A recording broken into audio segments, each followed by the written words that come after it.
Hi there, and welcome again to the Explaining History podcast. Today I want to talk about Egypt in 1914. Okay, so Egypt becomes one of the first kind of front lines of the war between the Allied powers and the Ottoman Empire, between the British and the French, and the Ottoman Empire. Um, and I think less attention is given to the Suez campaign than really should be, because it's really really important. There's a huge significance. Um, the Ottomans in 1914 look, and they see themselves as being surrounded by enemies. They see the British in Egypt, the Russians to the north, are along the Black Sea, um, and they see a hostile um, Habsburg Empire on the edges of what had once been their Balkan Empire. They see a recently hostile Italy in the Mediterranean. And because of the pounding that the Ottoman Empire has had since about 1908, of course, there's Serbia as well, and Greece. Um, the Ottoman Empire is in quite a weak state. When the war began, during the kind of the July crisis, the Ottomans were thinking, really, the CUP was thinking primarily about how it stays out of the war, who it has to ally itself to in order to prevent itself from being dragged into the fighting at all. And it had an entirely open mind about this. Um, and one of the things that tilts it towards the Germans is the need for a security guarantee. They look at the Russians, they look at the British and the French, and think these are voraciously hungry powers that are looking to completely dismember the Ottoman Empire. And whilst the Committee of Union and Progress have no illusions about the Germans and know that they are an unreliable friend, they all the same view a kind of an alliance with Germany as the safest thing to do.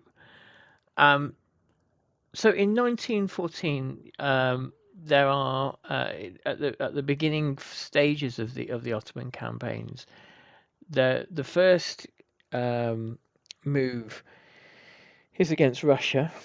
It is an invasion of the Caucasus, which goes disastrously wrong. But the campaign that the Germans really encourage is a march against the Suez Canal. If the Germans and the Ottomans can manage to pinch off the Suez Canal, not only do you prevent the British from connecting with their Asian empire with its huge, huge supply of manpower from India, you also disrupt the communications and the kind of the economic thoroughfare of the world, and deal the British a mortal blow. And the thing that the Kaiser had been very interested in the pre-war decades had been the possibility of jihad across the British Empire, of inspiring Britain's many, many, many millions of Muslim subjects to rise up against them. And there was a particular fertile ground for anti-British sentiment in Egypt. The British had been there since 1882. They had Egypt was still an autonomous part of the Ottoman Empire under the Khedive, but it had been essentially annexed by the British as their own kind of fiefdom. The pretext of it was debts owed to Britain. And it kind of prefigures kind of modern 20th century debt colonialism in a way. The British, when they inserted themselves into the Egyptian systems of government and trade and banking, they essentially remodeled the Egyptian economy to suit their own needs, which saw a large outpouring of wealth from Egypt. So there was, British soldiers in Egypt were particularly disliked. Um, the In the months before the Ottoman campaign against the Suez Canal begins, Egypt becomes this huge armed camp. Soldiers from Britain, from India, and from Australia and New Zealand. The Anzac Corps pour into Egypt. They dominate its towns and cities. There is violence on the streets. There's um, an infamous incident where one of the brothels is in Cairo is burned down, and there is violent disorder quite frequently. And if you take any country and add to its population significantly by armed men who are often, whilst waiting for a campaign to fight, at a loose end and likely to cause trouble, yeah, you're going to have that sort of chaos. So the book I'm reading from at the moment, I've read from it before, is Eugene Rogan's brilliant book, The Fall of the Ottomans. And he talks about the Ottoman Expeditionary Force that was organized in order to march upon the Suez Canal. Eugene Rogan writes, 1 month after the Ottoman defeat at Sarikamis, Kemal Pasha led an attack on the British at the Suez Canal. The contrast between the deserts of Egypt and the blizzards of the Caucasus, the Sarikamis is the disastrous campaign in the Caucasus, could not have been more extreme, although the arid wastelands of the Sinai were no more hospitable to a campaign force than the high mountains around Sarikamis. After his very public proclamations in Istanbul's central train station on the 21st of November 1914, no one could accuse Kemal of hiding his intention to lead an expedition against Egypt. Given the obstacles any such expedition would encounter, the British dismissed Kemal's pledge to conquer Egypt as empty rhetoric. They did not think Kemal could raise an army in Syria large enough to threaten the British forces in Egypt. Even if he did succeed in putting a large campaign force together, no proper roads crossed the Sinai, which had few sources of water and almost no vegetation. The logistics of providing food, water, and ammunition for a large campaign force crossing such inhospitable terrain were forbidding. For a large campaign, and even if they were to overcome all of those obstacles and reach the canal, Ottoman forces would still face a body of water hundreds of meters wide and 12 meters deep, protected by warships, armored trains, and 50,000 troops. The British position looked unassailable. British calculations were not wrong. Kemal faced serious constraints mobilizing a campaign force in Syria. In December 1914, the Ottomans needed all their soldiers in Anatolia to reinforce the ill-fated Caucasus frontier and to protect Istanbul and the Straits. Kemal would be reliant on the regular soldiers and the Arab provinces, reinforced by irregular volunteers from local Bedouin, Druze, and Circassian and other immigrant communities. Of the 50,000 combatants at his disposal, Kemal would be able to deploy no more than 3,000 for the Suez campaign, as the rest would be needed to man garrisons across the Arab provinces. The Arab provinces, again, are used as an Achilles heel for the Ottoman Empire during the Arab Revolt. One of the great motivations of the Arab Revolt is it suddenly overstretched Ottoman forces to breaking point. Having to garrison Eastern Arabia is probably quite the challenge. Having the right people in your corner for life's biggest milestones makes all the difference. Like a friend who's there when you're house hunting or checking out a new ride, State Farm is there too, helping you choose the coverage you need. With a State Farm agent, you know someone is there to help you along the way. And with so many coverage options, it's nice knowing you have help choosing a plan that fits your needs, so you can continue celebrating all of life's milestones. Head to statefarm.com to get a quote. Like a good neighbor, State Farm is there. Moreover, the Ottoman commander would have to retain 5,000 to 10,000 soldiers in reserve to protect or reinforce the initial campaign force. This meant Kemal would have only 20,000 to 25,000 Ottoman soldiers with which to take on a dug-in British force at least twice that size, a suicidal proposition. The general rule of thumb when you're, for example, doing an amphibious landing is a 3-to-1 ratio. And it's probably the same crossing the Suez Canal. So you need to be taking with you not 25,000 men, but at least 150,000 to have any realistic chance of success, and expect very high casualty rates. To succeed, Kemal counted on a sequence of improbable events. "I'd staked everything upon surprising the English," Kemal later recorded. If caught by surprise, he hoped the English might surrender a stretch of the canal zone that the Ottomans could reinforce with 12,000 rifles securely dug on the far bank. From such a bridgehead, Kemal planned to occupy the key town of Ismailia, raising Ottoman numbers on the west bank of the canal to 20,000.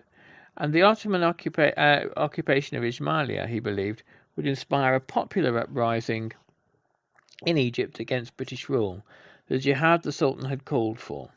In this way, Kemal argued, Egypt would be freed in an unexpectedly short time by the employment of quite a small force and insignificant technical resources. That's a lot of cope right there, I would venture. Kemal's rash plan had the full support of the Germans, who still harboured high hopes for the Ottoman-led jihad. Moreover, Germany placed a high priority on cutting the Suez Canal. Between the 1st of August and the 31st of December 1914, no fewer than 376 transport ships transited the canal, carrying 163,700 troops for the Allied war effort.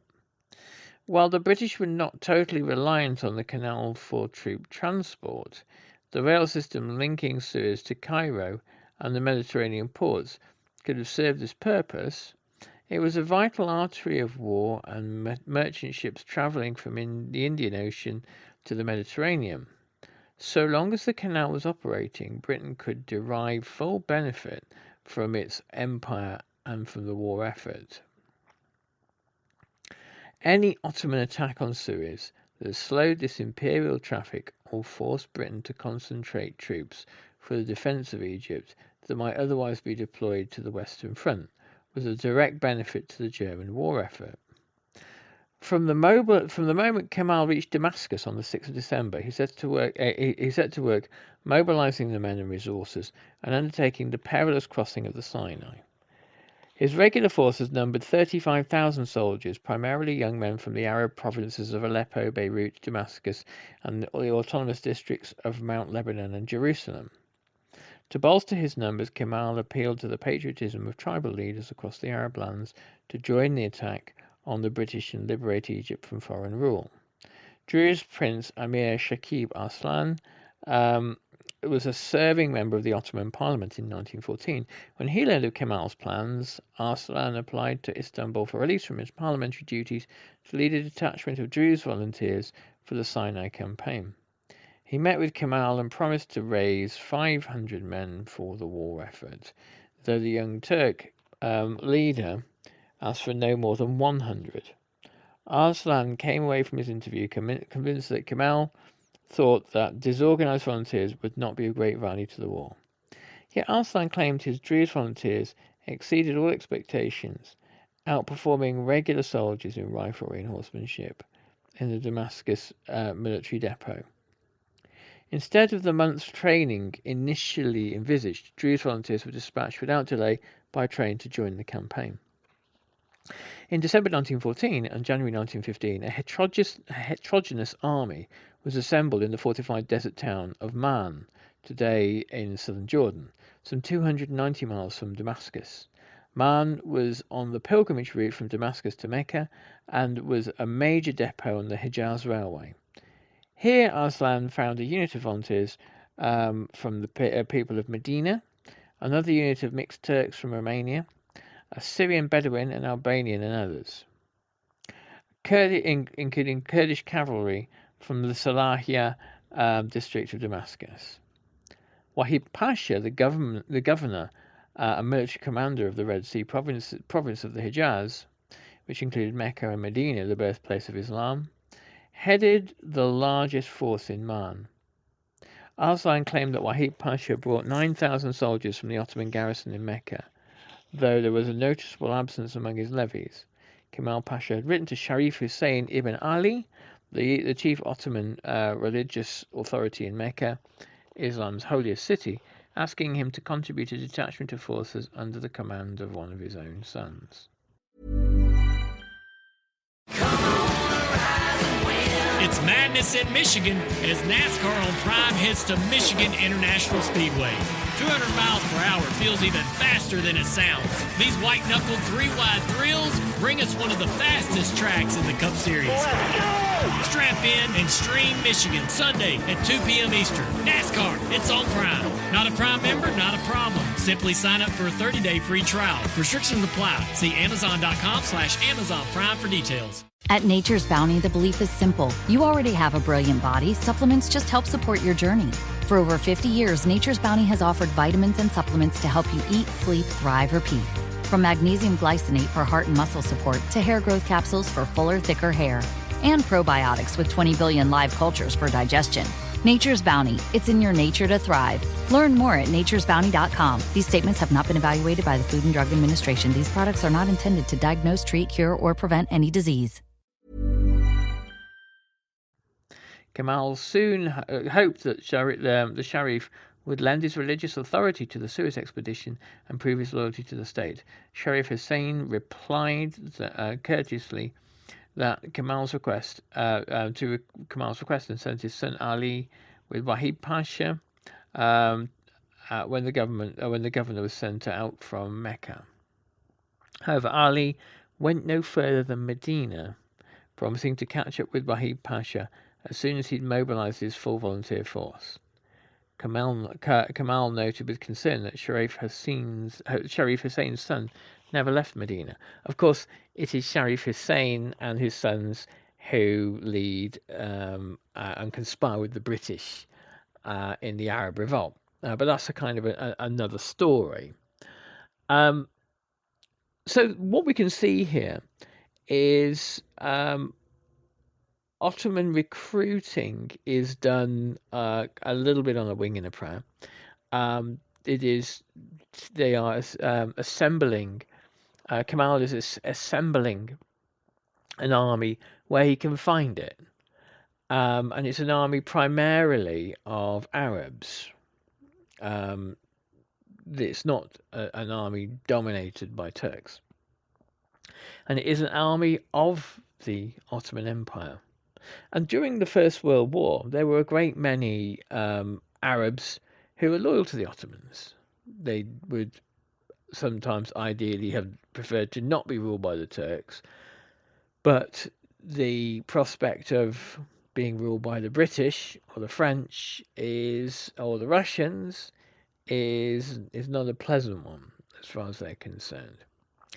And also the tie of Islam brings together disparate peoples. But of course, in Jonathan Schneer's book, The Balfour Declaration, one of the points he makes is that Sharif Hussein of Mecca is very dubious about the more secular and modernizing CUP, and part of the reason for participating in the Arab revolt is that it's not that he disliked the Ottoman Empire per se, but he's a kind of a real conservative, and sees the CUP as a kind of a modernizing threat to traditional ideas, and beliefs, particularly religious ones. Anyway, so the British find out that the Ottomans are coming, and they find it out through spotter planes. Originally, the idea that the Ottomans might march across the Sinai seems fanciful, preposterous even, and unrealistic. And they dismiss some intelligence briefings on this subject. But when they are given some credible human intelligence, this is confirmed by aircraft. And the British know that the Ottomans are going to attack. The British and the French, writes Eugene Rogan, began to deploy airplanes for the first time in the war in the Middle East in an attempt to secure aerial confirmation of the French of the human intelligence report, which came from a French priest. It was the Ottomans' good fortune that the central regions of Sinai, where the ground was firmest and best suited for marching an army, were also furthest from reach of aerial surveillance, affording the Suez campaign a surprising degree of secrecy on the eve of its departure. British planes based in Ismailia were too short-range to penetrate into central Sinai, while French seaplanes operating from Port Said on the Gulf of Aqaba could only view the northern and southern extremities of the Sinai Peninsula, where the smaller Turkish contingents were concentrated. The Ottomans and the Germans had yet to deploy aircraft to support their own troops, leaving the Allies in control of the skies. When the first echelon of Ottoman forces set out from Beersheba towards the canal on the 14th of January 1915, the British had little idea of either where they were or where they were headed. The main body of the Ottoman forces marched through central Sinai, while two other small detachments diverged, one headed along the Mediterranean coast from El Arish, and the other passing through the desert fort of Khalat al-Nakal. Each man carried light rations of dates, biscuit, and olives, not to exceed 1 kilo in weight, and water was carefully rationed. The troops were found the winter nights too cold to sleep, so they marched throughout the night and rested during the day. It took 12 days to cross the desert on foot, with the loss of neither a man nor a beast along the way, a tribute to the detailed planning behind the Suez campaign. In the last 10 days of January, the French seaplanes began to report alarming concentrations of Turkish troops within those areas their planes had ranged to reach. The low-flying aircraft returned to base with wings shredded by the ground troops' gunfire. Reports of enemy forces concentrated at several points around the Sinai Peninsula drove the British to reassess their defences along the canal.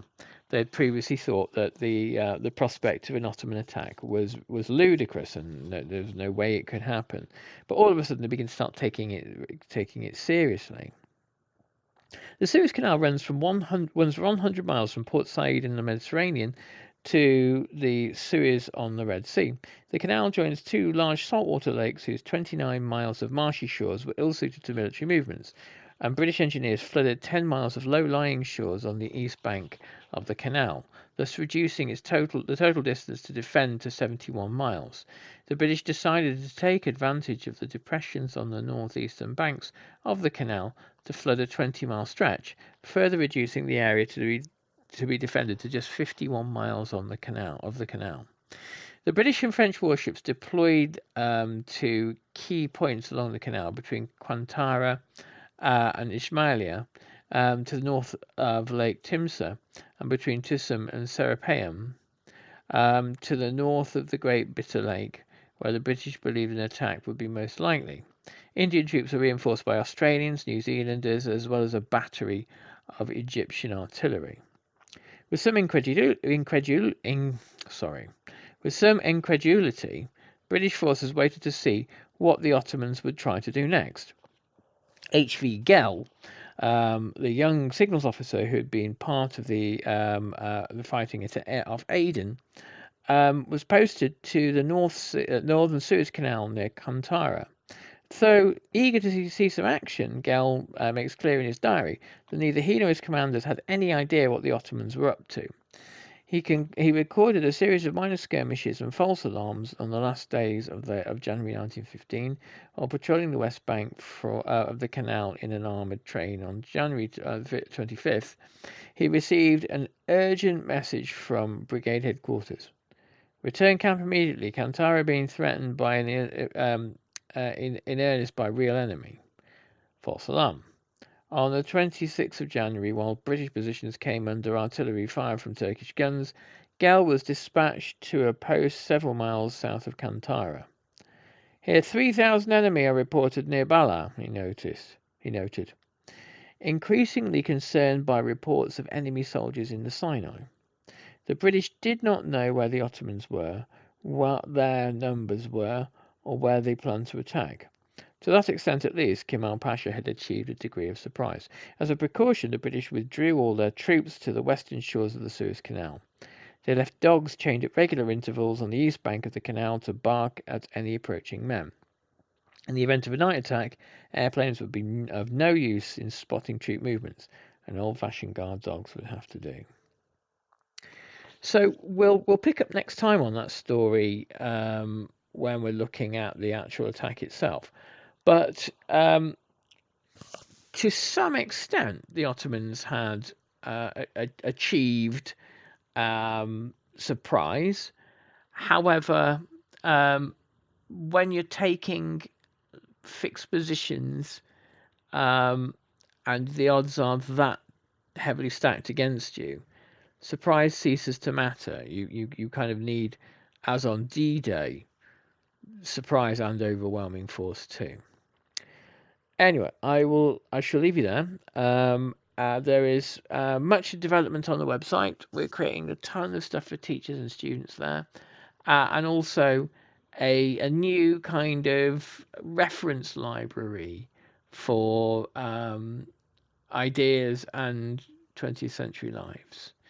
The 20th century lives thing is a bit sparse at the moment, but if there's anyone you think is worthy of going in there, and we're trying to write about intellectual history mainly, people who are the kind of progenitors of interesting thoughts, ideas, and ways of seeing the world, let me know, and I'll see what I can do. Take care, folks. All the best, and check us out on Substack, which is where everything's being migrated to. Patreon, we're switching off at the end of this month. Take good care, everyone. All the best. Bye-bye.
As a small business owner, sometimes it feels like no matter how much planning you do, there's always surprises, like an urgent, expensive repair.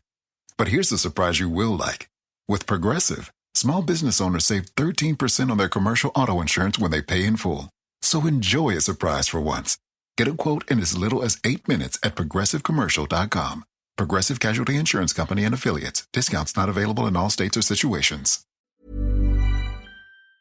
Thank you for listening to this episode of Explaining History. This podcast is an independent production, and it's listener support that keeps these conversations going week after week. If you find value in the show and want to help cover the costs of research and production, please consider making a contribution. You can join our community on Patreon or make a one-off donation. Just follow the links in the show notes for this episode. Every bit of support is truly appreciated.